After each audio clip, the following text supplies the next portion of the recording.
Tales to Terrify.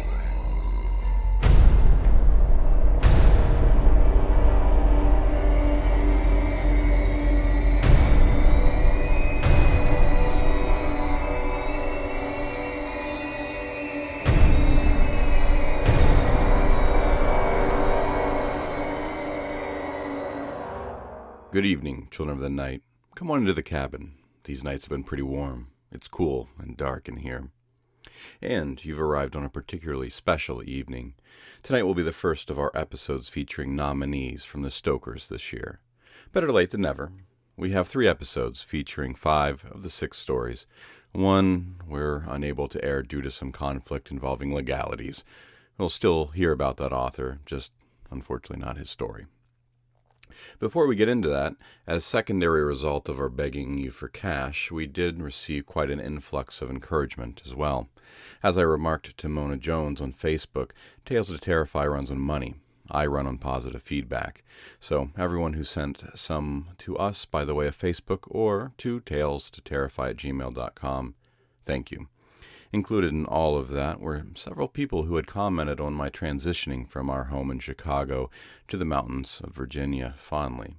I think that this summer we should go on a bit of a road trip, maybe south to, let's say Savannah. I spent a day there and it seemed like a rather magical place. But first, we will remain in our existing digs and hear from the Stoker nominees. First up, let's talk about the story we won't be hearing tonight. Hal Bodner's Hot Tub, originally published in Hell Comes to Hollywood 2, 22 More Tales of Tinseltown Terror, Volume 2.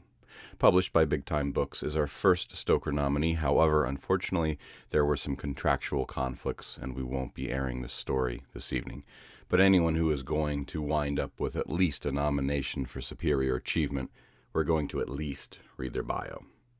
Hal Bodner is the author of the best-selling gay vampire novel Bite Club. He tells people he was born in East Philadelphia because so few people know where Cherry Hill, New Jersey is located.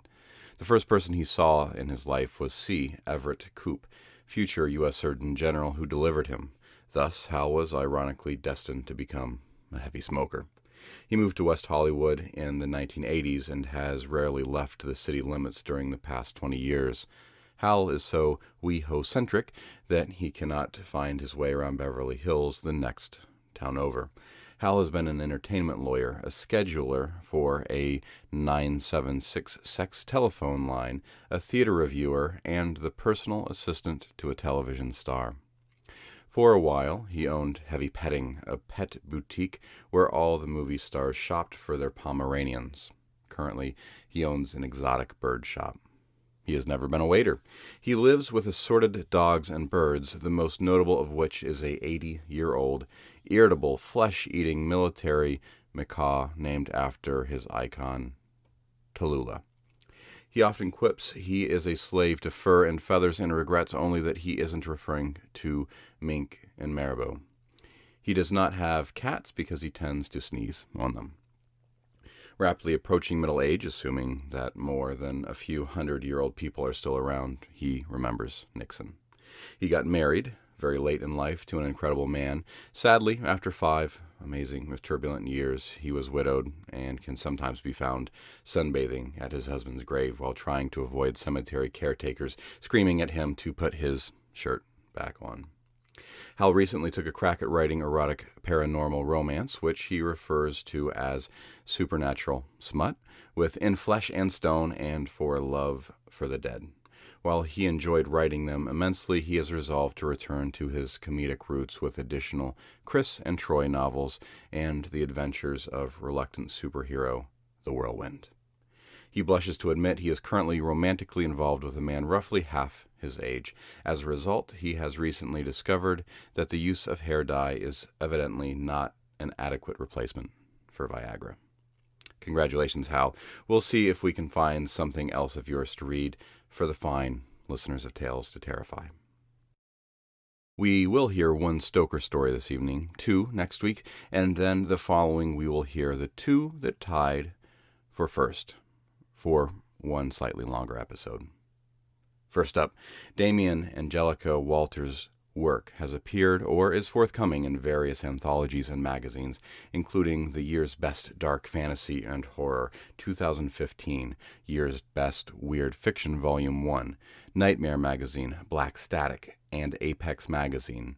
She was a finalist for a Bram Stoker Award for The Floating Girls, a documentary originally published in Je m'en veux, Sing Me Your Scars, a collection of short fiction, and was released in 2015 from Apex Publications. Paper Tigers, a novel, is forthcoming in 2016 from Dark House Press. Writing as Damien Walters Grintalis, her short fiction appeared in magazines such as Beneath Ceaseless Skies, Strange Horizons, and Interzone. And a novel, Ink, was released in December 2012 by Sam Hain Publishing.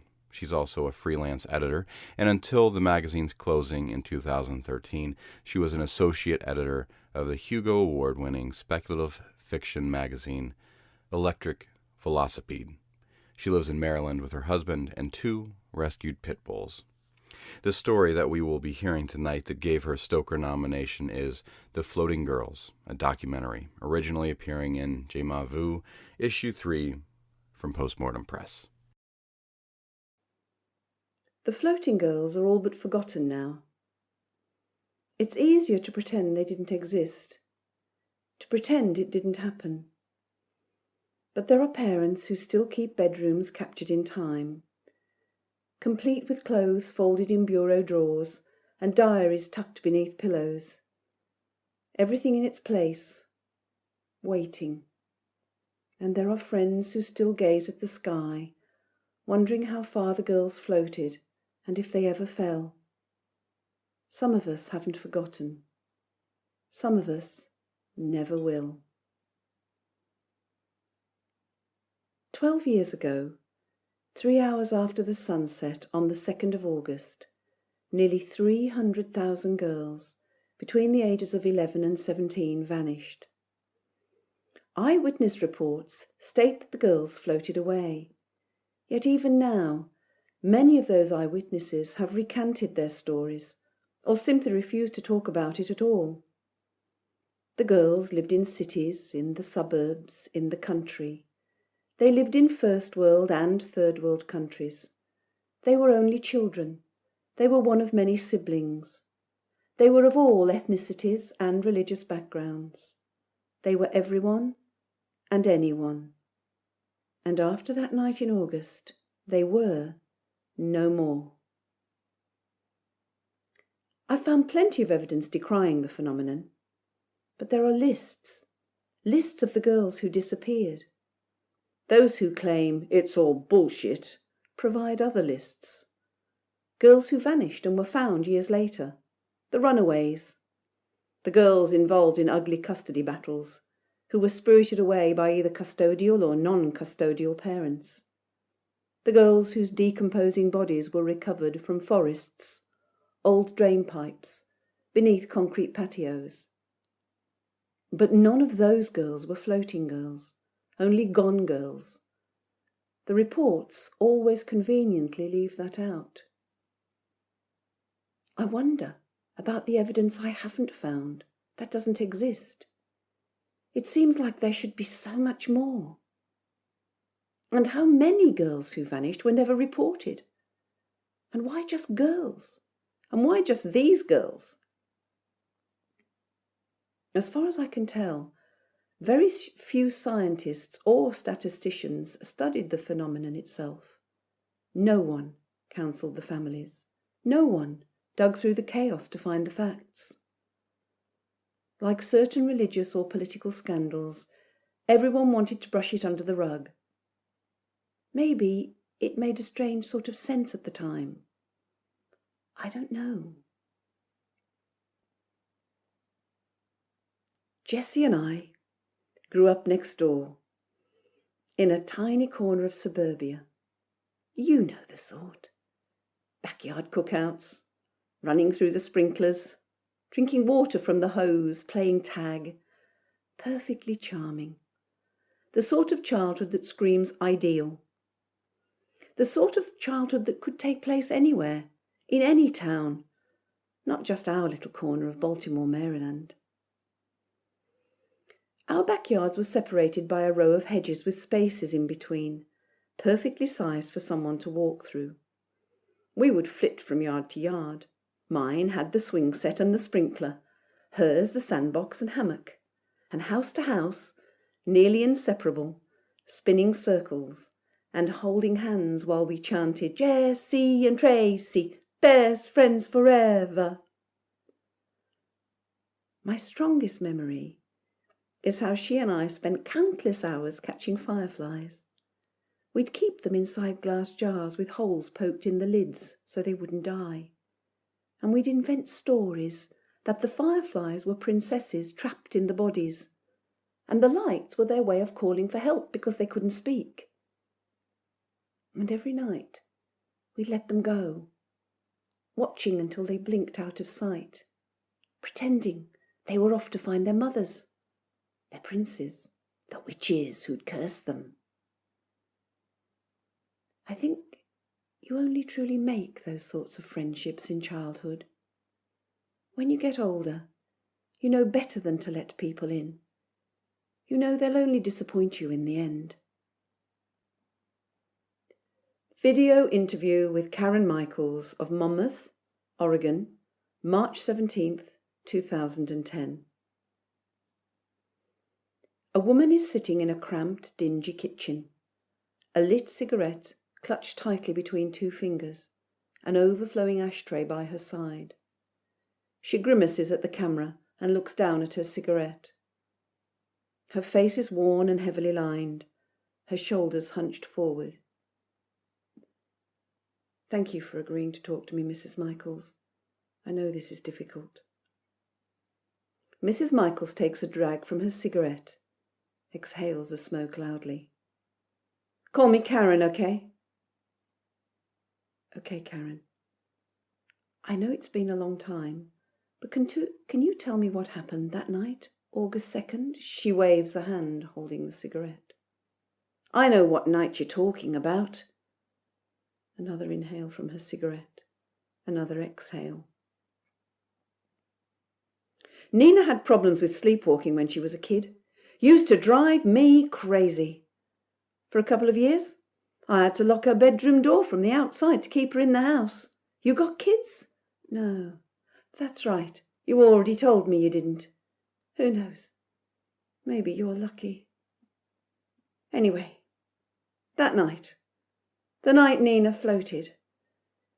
It had been years since she walked in her sleep. I heard her go down the steps and I followed her. She went out the front door and stood on the lawn, staring down at her feet like this. Mrs. Michaels stubs out her cigarette and stands, with her arms straight and her head down, her hands held out a few inches from her body. I thought she was sleepwalking again, that's all. So I stayed on the front porch. I was getting ready to go get her, grab her arm and take her back in because I had to get up early the next morning. But then she went up, just up, like a balloon.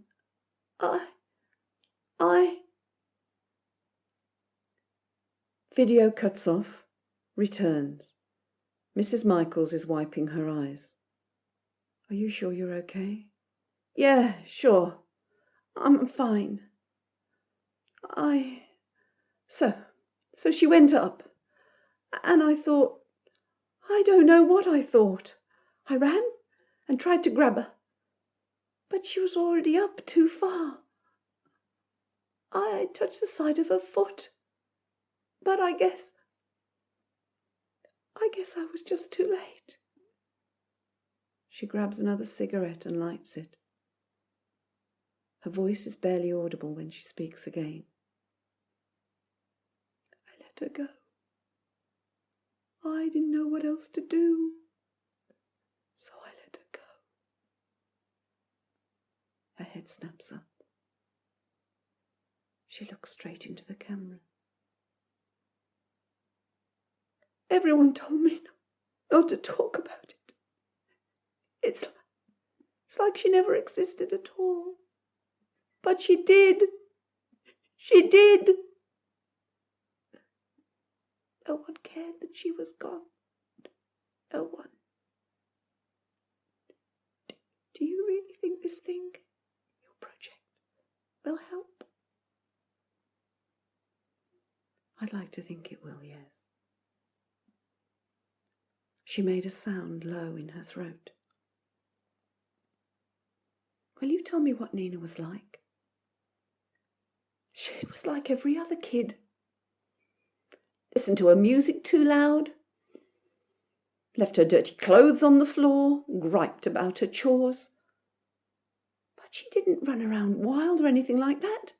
She didn't drink or do drugs. What was your relationship with Nina like? Normal. I mean, we had fights, but nothing really serious. She was always in her room, reading or listening to music. What about with her siblings? Her father? Everyone was fine. Everything was fine. There was a long pause. She looks away with tears in her eyes. Video ends. Jessie's father died the year we turned 8.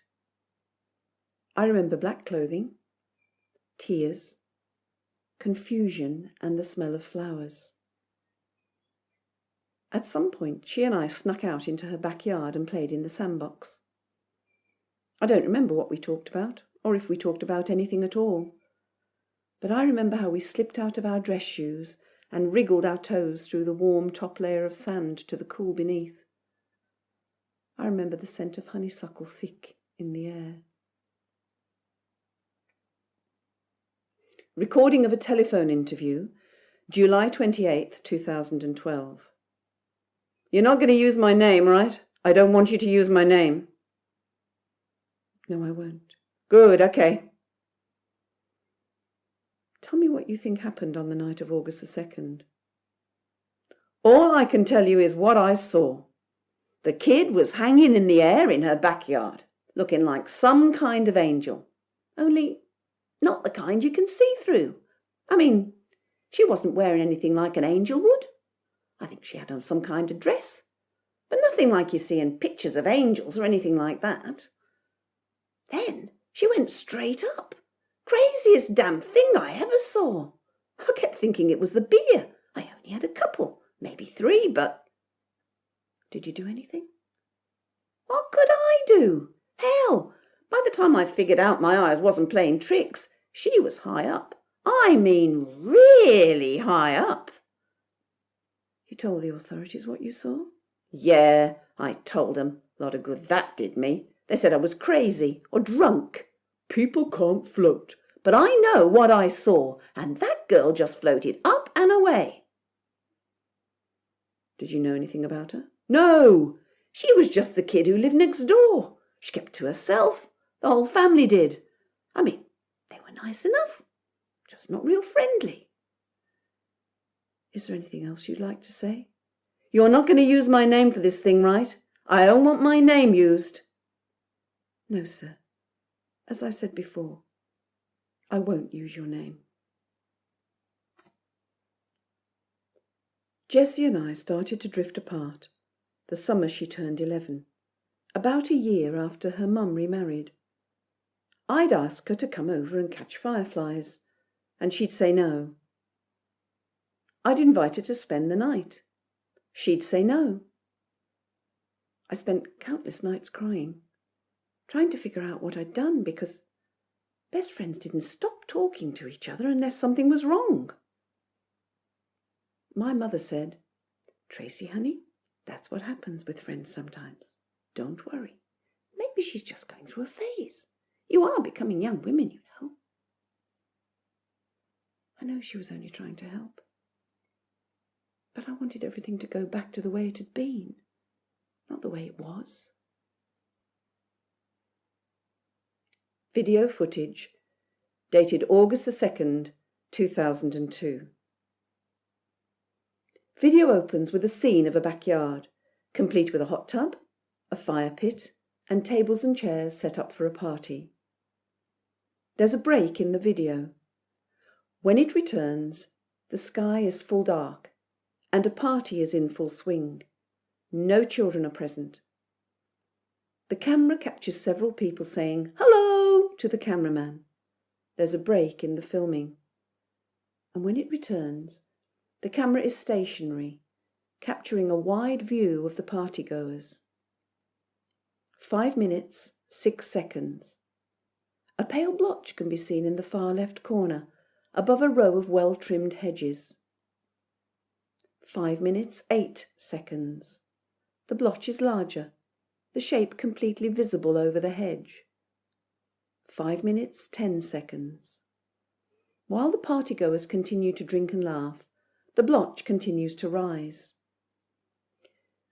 Video editing enhancement of the last few seconds before the blotch disappears from the film clearly shows a young girl in her early teens, her face solemn, rising up through the air. Note: records state the video was taken by Jack Stevenson of Denver, Colorado. Repeated attempts to contact Mr. Stevenson have been unsuccessful. By the time I was 12, the drift between Jessie and I had become a crevasse. We weren't even on speaking terms. She was just a girl I used to know. As kids do, I'd made new friends. And sure, her rejection of our friendship hurt. And sometimes I'd look over the fence to see if she was outside. But I was a kid. Just a stupid kid. How was I supposed to know? Photograph A. Photo shows a baobab tree and a girl beside it. On closer inspection, the girl's feet are hovering about a foot from the ground. The girl is looking away from the camera. The back of the photograph reads, August 2nd, Sharugwi, Zimbabwe. Note: photograph provided by one of the girl's family members, who asked to remain anonymous. For that reason, the name of the girl is also withheld. Photograph B. The central image is the Eiffel Tower in Paris, France. On the far right of the photo, a girl is suspended in the air. Her arms held in the distinct way described by many others, her face serene. Using the tower as a point of measure, she is approximately 1,050 feet in the air. Note: image found on a website, claiming it was manipulated digitally. However, no evidence of alteration can be found in the image itself. The girl in the photograph has not yet been identified. Photograph C. Photo of Trakai Castle, south of Vilnius, Lithuania, taken by Alhemantus Serunis of Chicago, Illinois, while on vacation. A girl's head and shoulders are visible above the westernmost tower of the castle. Note: the girl has been tentatively identified as Ruta Gramela. Attempts to contact her family have been unsuccessful. When I was 14, Jessie showed up at the back door one night. I was blaring music and eating the last of the mint chocolate chip ice cream, knowing my dad would pretend to make a big deal about the empty container, and my mum would roll her eyes at the both of us. My parents weren't home, and yes, I've wondered more than once if it would have made a difference. Yeah, I remember saying. I was wondering if maybe you wanted to hang out for a little bit, she asked. Her voice whisper thin. Her eyes all red like she'd been crying. Behind the red, there was a strange emptiness, a hollow where laughter had once lived. I remember being surprised, more at her request than her eyes. Although I'd made new friends, she hadn't. She skulked through the halls at school like a ghost. She sat alone in the cafeteria at lunchtime and with her shoulders hunched in class. She wore baggy clothing and kept her head down, so her hair almost covered her face. After school, she walked home alone.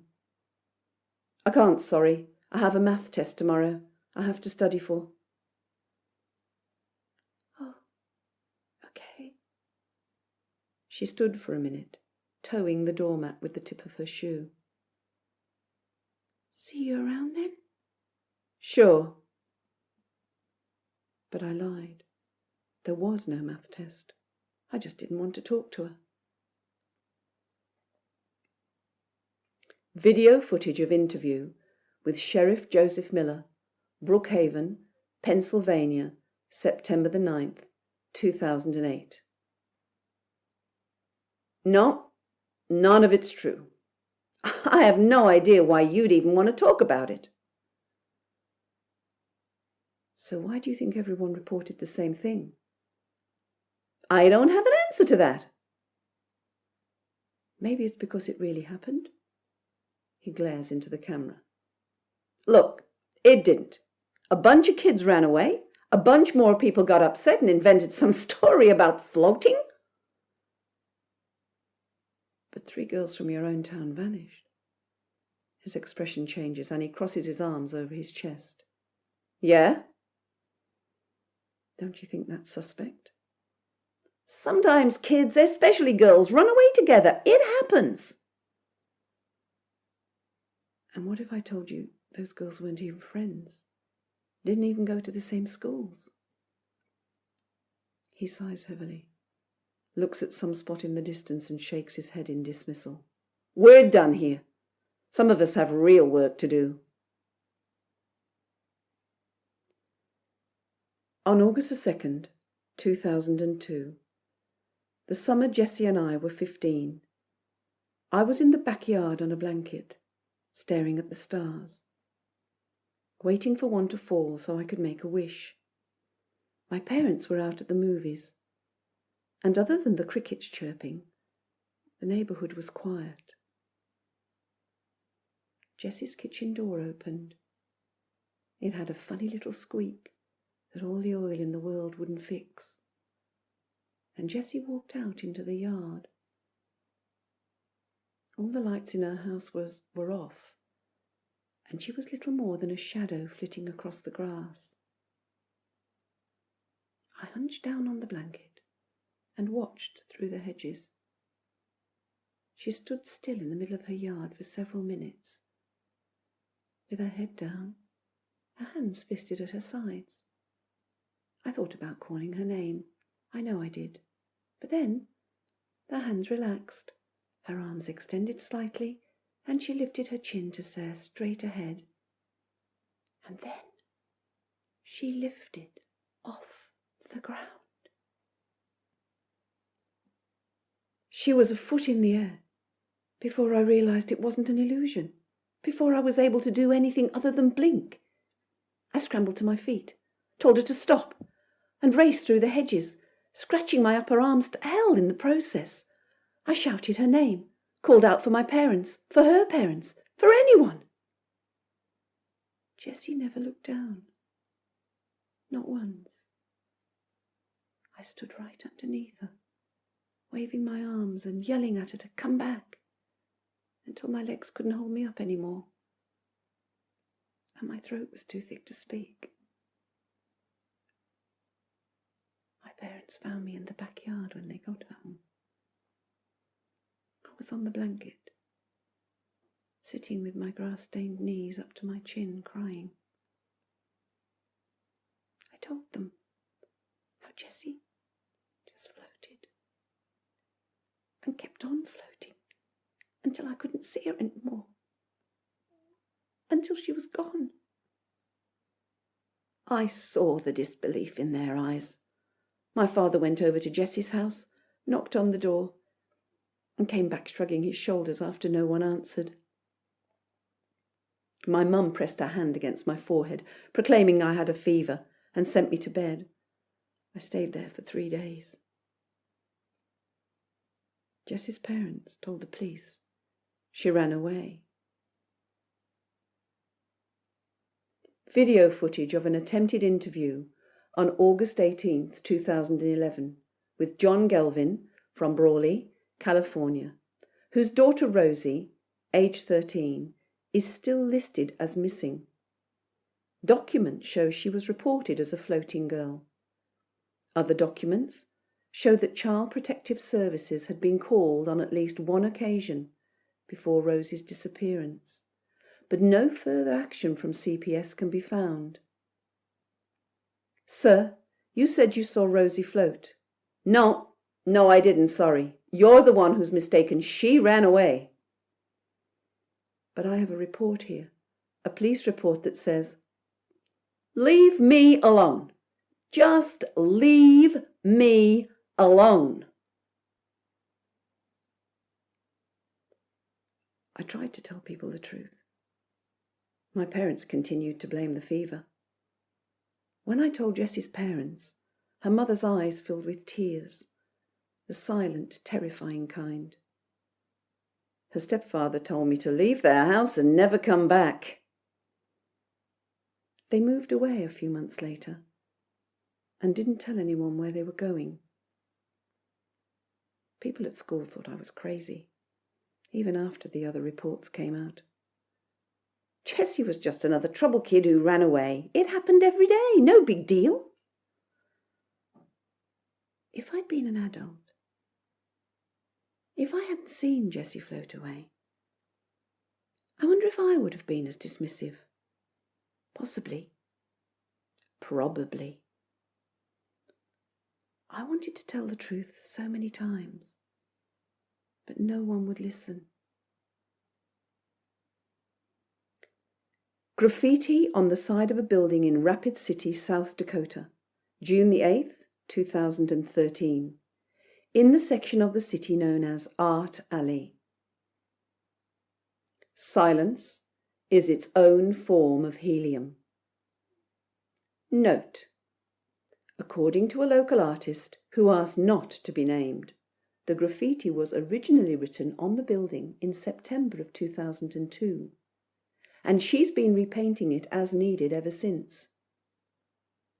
When asked if she knew the identity of the original artist or thought that the statement was related to the floating girls, she declined to answer. Eventually, I stopped talking about it, about Jessie. I didn't forget her. But it was too hard to keep trying to explain what I saw to people who refused to believe it. I finished high school, moved out of state for college, dropped out in my second year, and came back home. When my parents decided to sell their house and move to Florida, I found a box of photos in the attic. Pictures of me and Jessie when we were young. Pictures of us holding our firefly jars, grinning crazy kid smiles, those smiles that scream innocence. Our eyes were filled with laughter and happiness and hope. And I remember her eyes the night she came over, the night I turned her away. We all have a secret spot, a tiny light inside us. And it doesn't take much to make that light go out. It doesn't take much to extinguish that light forever.